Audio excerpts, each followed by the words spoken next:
spares. Cooking with a dirty oven doesn't just stink out your kitchen, it can also sour the food that you're cooking as well. I'm going to show you how to give your oven a really deep clean, the sort of thing you should probably do about once a year. You're going to need some rubber gloves, some bin liners, lots of kitchen towel and some ordinary kitchen spray, a bowl and a scourer. You might well need a hob scraper and a screwdriver, and then a choice of oven cleaners.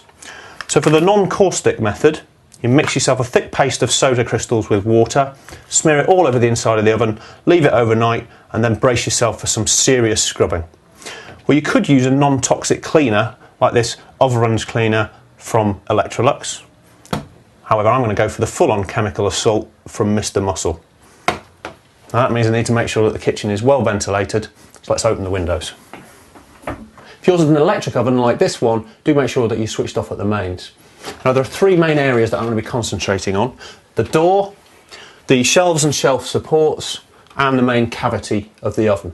If yours is a self-cleaning oven, you'll only really need to do the door and the shelf supports. You'll need to refer to your instruction manual on how the self-cleaning part works. So let's start by removing the door itself. On this one, I just need to flick this catch on either hinge, and then the door should just lift straight out.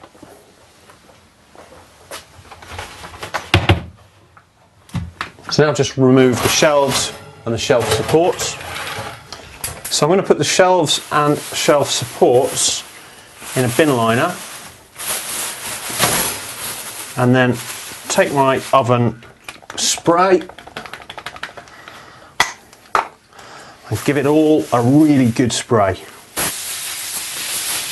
So that's really nicely covered in the spray. Just going to loosely tie that bag off and then go and put that outside and let it do its work.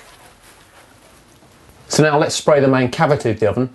Do avoid spraying into the fan or on the elements or around the pilot light if it's a gas oven.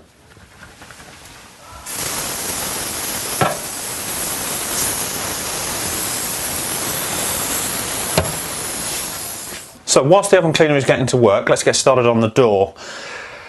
Oven doors can be made up to 4 pieces of glass thick, like this one, and as well as all the gunge and grime you can see on the inner glass here, the grease can accumulate between the layers of glass, so we're going to take it apart completely so we can give it a really good clean.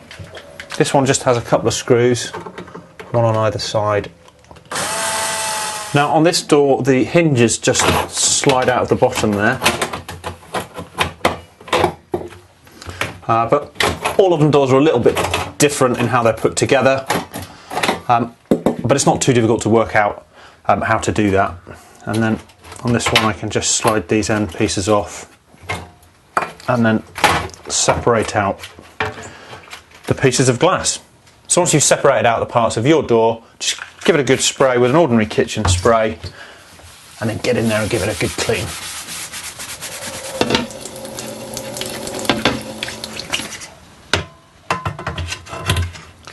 For this innermost piece of glass with the heaviest stain on, I'm going to give it a good spray with my ordinary kitchen spray and then use this glass scraper, and that will soon fetch that off. Okay, so that's the last piece of glass in place, and I just need to put the door back together. So let's get the shelves and supports out of the bag one at a time. Just get them in some warm soapy water with our scourer. Yeah, and that's coming off nice and easy. Okay, let's crack on and clean the cavity of the oven.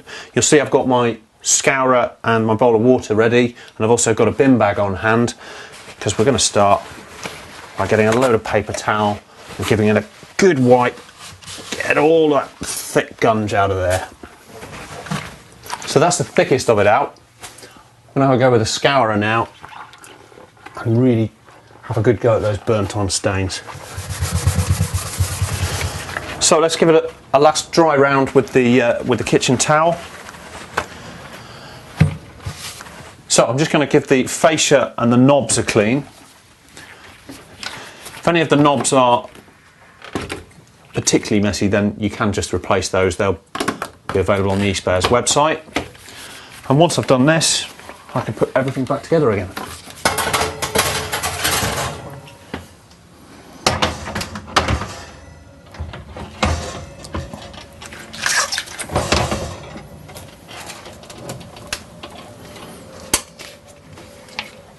There we go, that's one very clean oven.